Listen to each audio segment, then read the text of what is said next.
pala ni Papa sa paglaot. So, 1.5 to. Magandang hapon. Kakaligo ko lang. Tapos ito yung update natin sa bangka. So pupunta natin.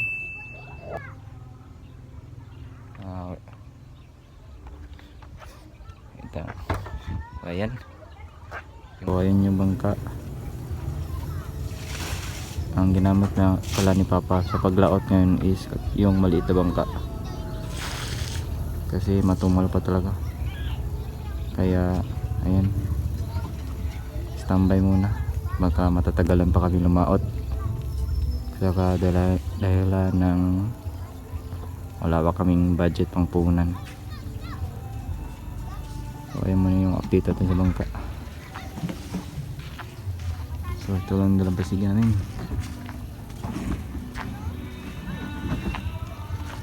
Ayan yung bangka.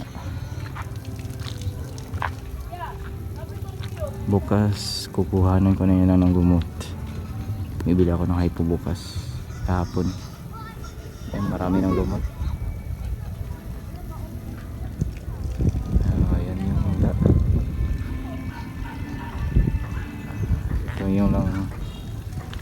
Ito lang yung update natin para sa araw na ito. Walang pinagbago. Ayan, tambay muna. Doon yung nakalawig no, sa paggawa na namin dati. Dalawa yung PC nya ginamit, tapos ito isa para mahangir naman siya kahit paminsan-minsan. So ayan, dahil wala tayong ma-update ngayon, ma-vlog ngayon, ito lang yung update natin. Tapos kwentahan tayo sa bahay para mas makilala nyo ako at papakita ko sa inyo yung mga hilig ko, yung mga collection ko. Yan, pabalik na tayo sa bahay. So ayan pala yung kusina namin.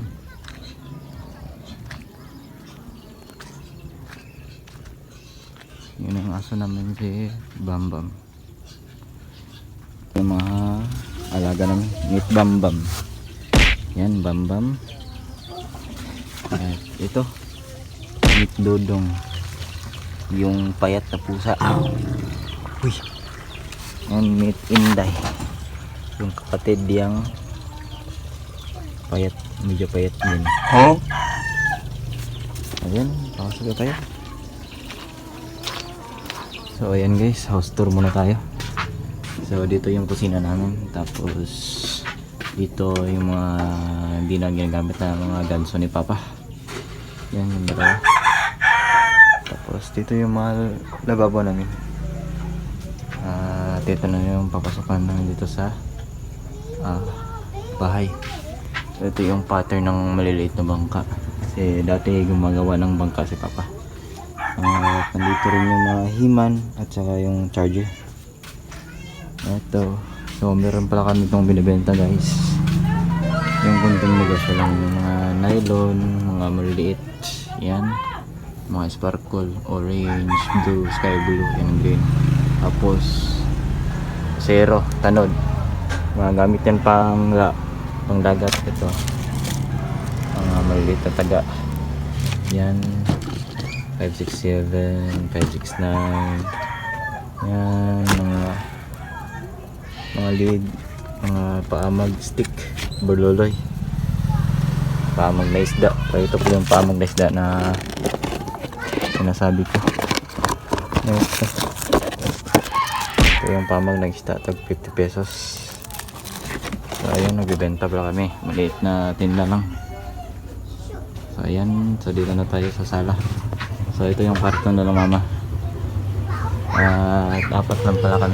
Ito yung picture namin noong 2015 yata. Ako, si mama, si papa, si ate. So, ito yung sala guys. Ayan. Ayan yung TV. Ayan. Yun lang pala yung picture ko sa graduation. Bachelor of Technology in Livelihood Education, major in Home Economics, USTP Oracata Campus, Class 2024. Ayan, yun yung graduation pic ko. So dito na tayo sa kwarto namin. So ayan, yung kwarto ko. So first stop, itong mga sapatos. Yung mga kinahiligan ko. So let's do. So itong mga sapatos to, mga kinahiligan ko mag-kolekta ng mga sapatos. So magsisimula tayo sa Zenelas. So sandals. Nabili ko to sa halagang 100 pesos lang sa DIY. Ito. Tapos itong isang sandal din. Mga 150 ko lang itong nabili. Mga ito isang 2 taon na to. Isang taon na pala to. 2023 to ko to nabili. Tapos ito isang taon pa lang. So dito mga sandal na ate, mama. Yan. Tapos ito na first stop. So first one sapatos natin. Okay. Nabili ko to sa halagang yan. Ang presyo nito is 680 pero tinawaran ko ng 500 pesos. Binili ko to is ngayong taon ko lang to na binili para sa pang formal na masusuot ko at masusuot din ni Papa. So bago pa. Yan. Tapos ito bigay ni Lolo. Masyadong matagal na tong sapatos na to. Ayan.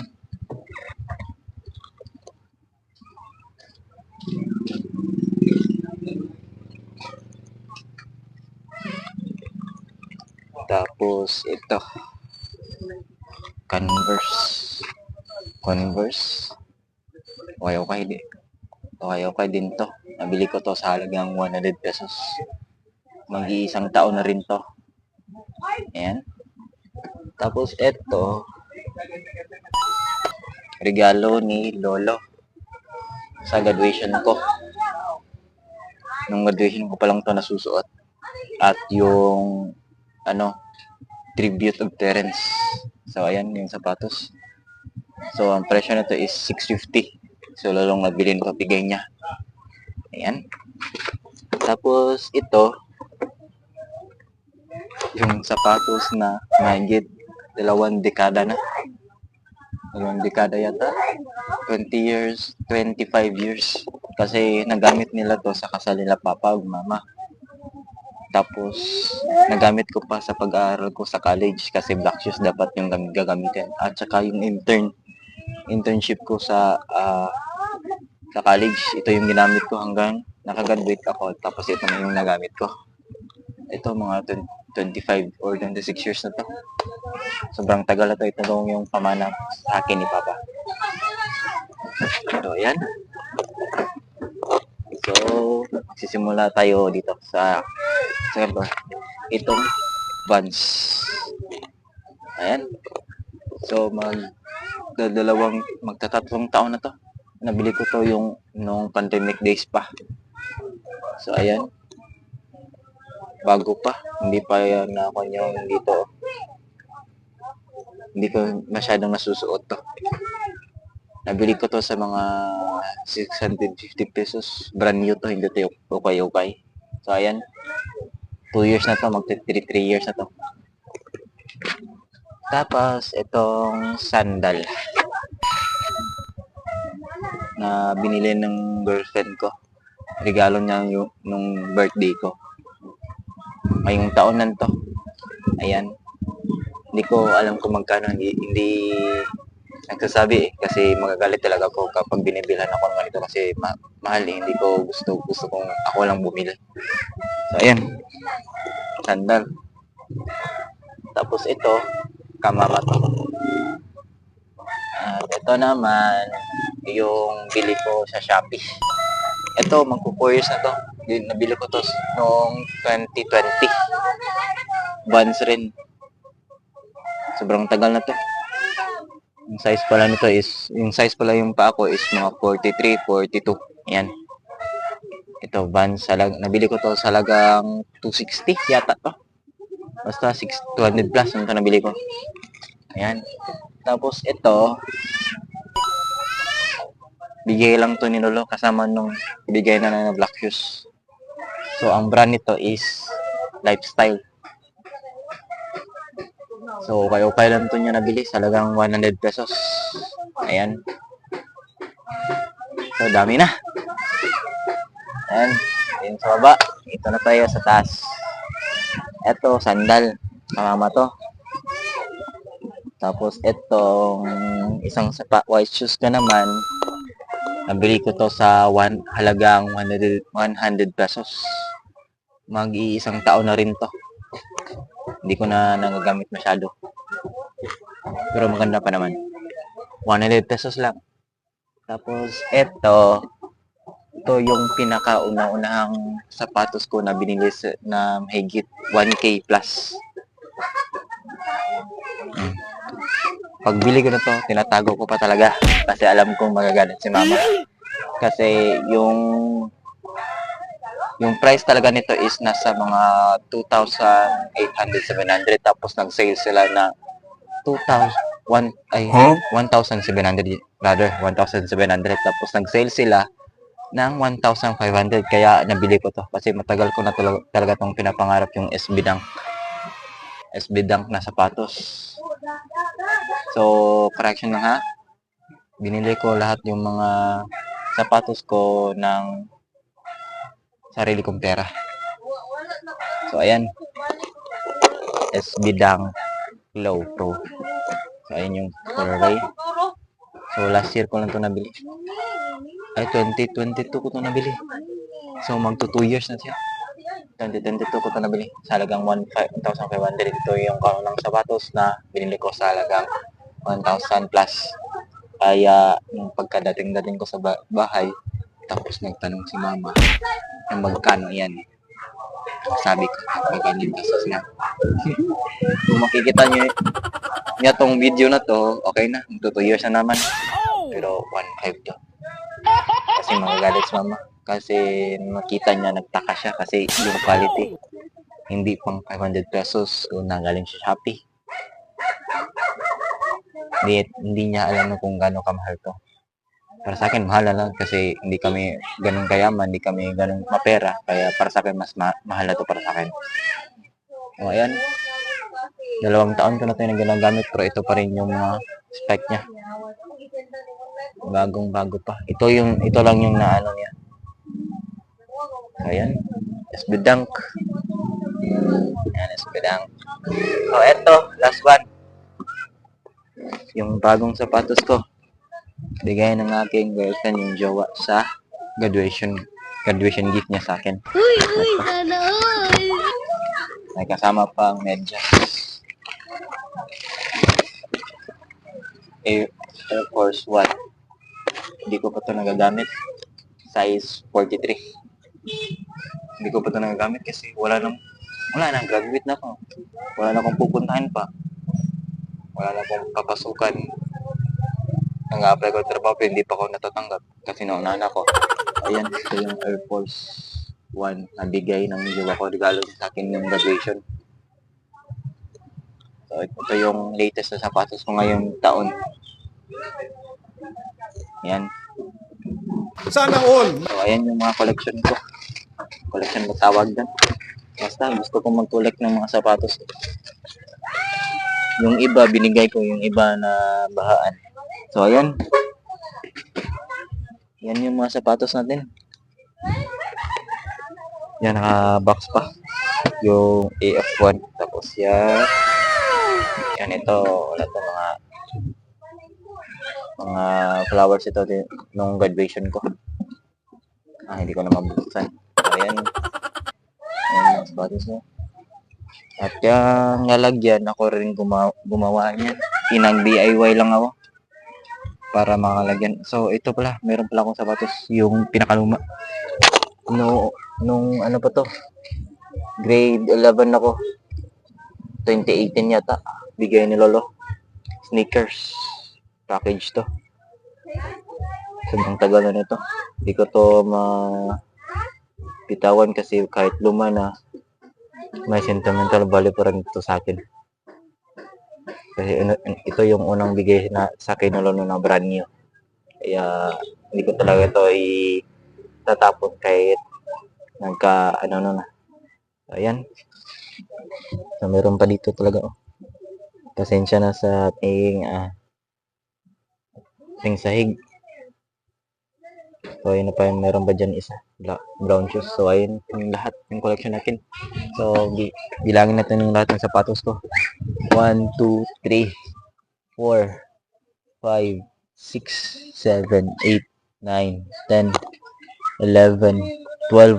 So, 12 lahat. Hindi to kasama kasi kapapa to. So, 12 na lahat yung sapatos ko collection. So, ayan. Tayo sa aking kama. So, sa baba is katin yan sa kapitan ko. Tapos sa itaas naman ito yung akin. Yes, ito yung diploma ko. Ayan. So, ayan yung mga achievements ko sa college. Third runner-up na yung kinaya. Tapos yung mga iba dyan, yun yung mga sinabihan ko dati na wala ko natanggap na in-award. So, ayan, meron akong poster ni Monkey D. Luffy kasi, nalig din ako sa anime. Tapos, yan yung yung altar ko. So, akit tayo. So, bago pa lang yung wall natin. Nag-invest ako sa kwarto ko para gumanda naman konti. Kasi nakikita niyo sa vlog dati, parang kulang. Medyo madungis kaya medyo maliwalas na konti. So, akyat tayo. Bakit aakyat? Nag-DIY pala ko dito. Kasi masikip. Hindi ako makaakyat ng maayos. Kaya kinat ko to yung ganito. Into dito para maayos ako makakakyat. Sige, so tara, akyat tayo. Yung altar ko. Ito pala yung cellphone na ginagamit ko sa vlog. Tapos itong isa kaate. So, ayan yung portfolio ko sa internship ko. Ayan. Practice teaching portfolio, a true journey through the real world of teaching experiences. So, year 2023-2024. Raymar G. Igonya, BTL, major in home economics. So, ayan yung score, 50/50. So, ayan yung picture ko sa graduation. Pangit yung pagkakuha. Tapos, ito pala yung orphan ko. So, ayan. Yung altar ko. So, ito yung ginagamit ko na mic. Okay naman. Ginagamit ko naman ng maayos kahit hindi yung buo yung boses. Pero okay na. So, ayan. So, magpinto. So, ipapakita ko pa yung collection ko ng mga, mga watch, mga relo. So, ayan. Ayan, papakita ko sa inyo yung collection ko ng mga watches, relo. Hindi naman kamahalan pero kinokolekta ko talaga.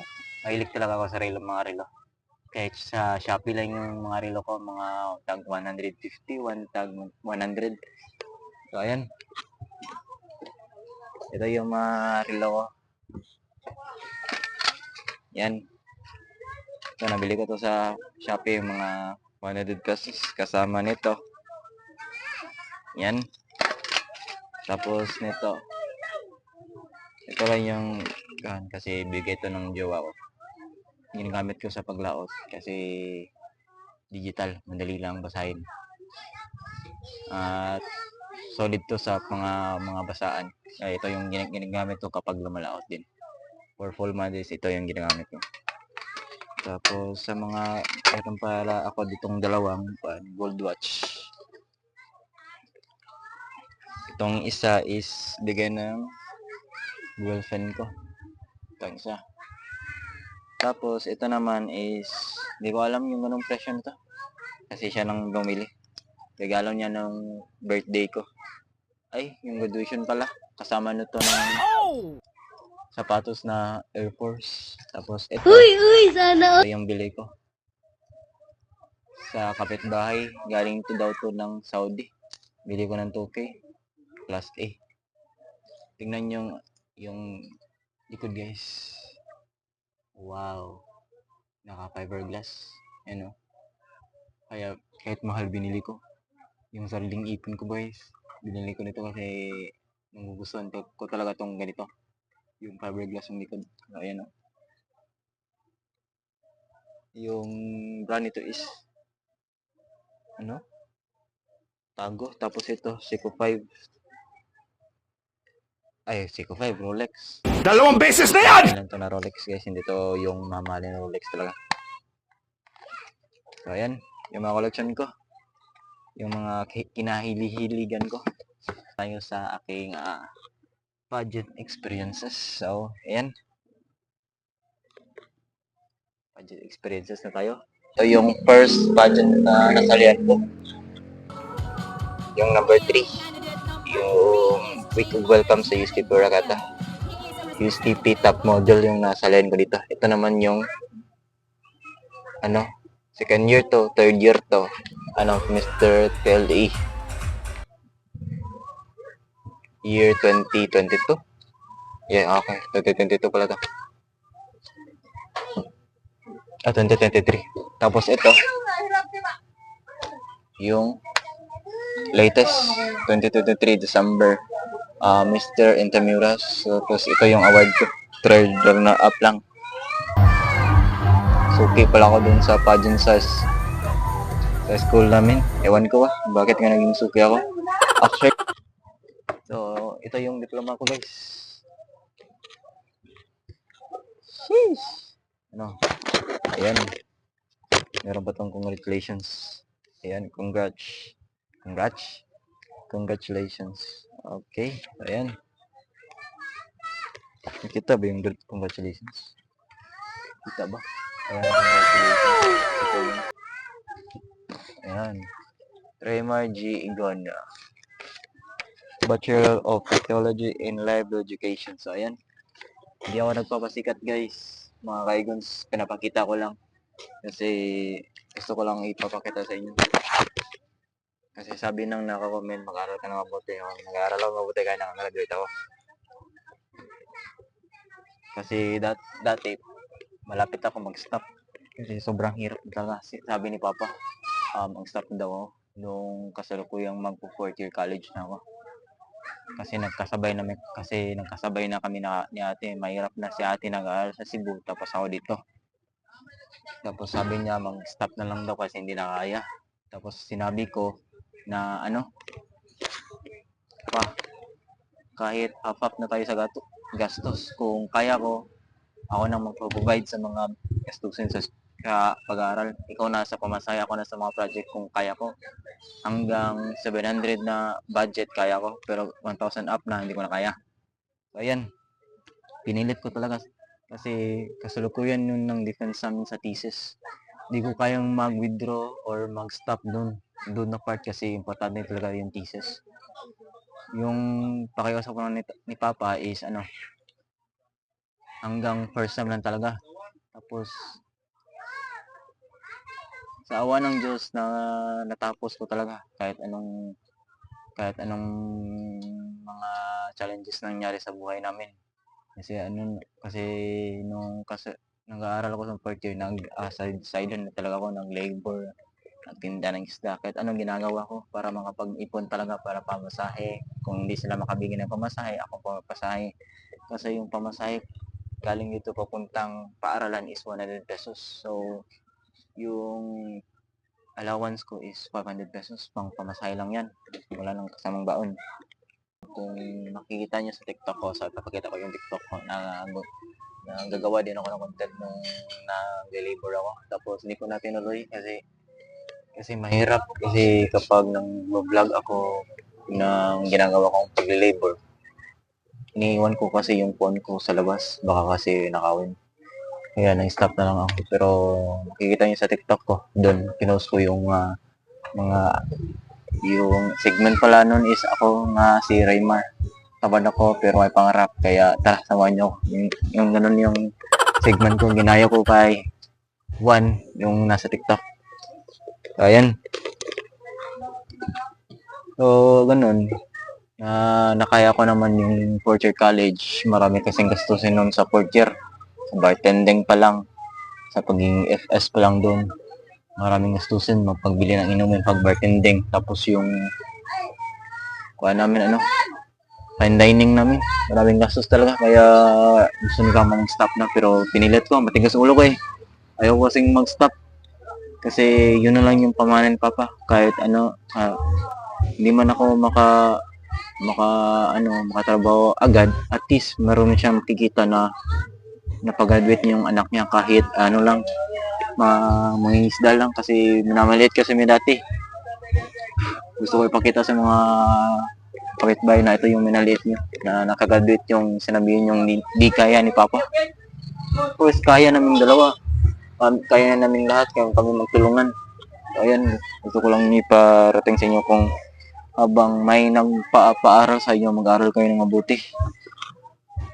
Kasi mahirap talaga kapag hindi nakapag-aral. So ngayon, hindi pala ako nakapag trabaho muna kasi naunahan ako ng agency. Kasi nung sumama ako sa D1 ng paglaot, meron na nakuha yung agency, ibang agency. Tapos pag-uwi namin, doon pa lang ako nakapas ng mga requirements. So tapos na pala ako doon mag-interview, lahat-lahat. So intro letter na nagpass na ako mga requirements. Tapos hired na talaga ako noon. Kaso naunahan ako nung isa. Pag-pass ko ng requirements, Dalawang beses na yan! sa akin, kaka-start na lang that day, tapos ako nag-pass na. Kaya, maikli lang yung kuan. Kung hindi ko sumama, siguro nakatrabaho na ako. Tapos, nung una, nag-apply talaga ako, hindi pa ako nakagraduate sa job start. Tapos sabi ni Papa na, sasama ka lang muna para makag-vlog kasi para makapag-ipon ka. Pero sa ngayon, pumayag ni si Papa na magtrabaho ako sa labas. Kasi yun nga, mahina yung yung hulihan ng tuna. Hindi ako makapag-ipon para makapag-board exam ako. Kaya gusto niya makapagtrabaho ako. Tapos natanggihan ko na. So ayun, sayang. Dalawa yung tatlong trabaho yung nasayang ko. Sa job start sa city. Tapos yung Jollibee. Hindi ko nagpas ng requirements. Tapos need pala ay sa Jollibee. Hindi ko tinuloy. Tapos itong sa pagiging sales promoter.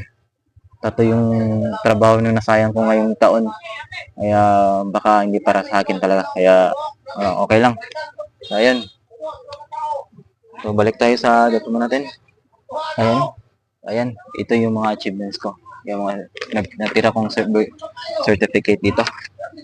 Ayan. Certificate of Recognition of Participation on USTP Next Top Model during Week of Welcome. So, ayan. Yung number 3 na number. So, ito yung certificate ko na natanggap. Tapos, ito. Nakachamba. Naka-honor sa college. Hindi naka-honor sa high school. Hindi naka-honor sa senior high school. Hindi naka-honor sa elementary. Pag-abot ng college, nang-honor na. Ayan, third honor. Primary Jaeger na. Ayan. Ayan. Hindi talaga natin ma-predict yung buhay. Nagulat nga sila mama. Kasi hindi ako naging honor nung elementary, high school, senior high school. Tapos pagdating ng college na honor na ako. Pero hindi ako nag-cum laude. Just, nakapasa lang. Pero okay na, basta nakapasa. So, ayan yung mga kailangan ko. Maili ko sa sapatos, relo, mga ganito. Ito yung mga kailangan ko dati.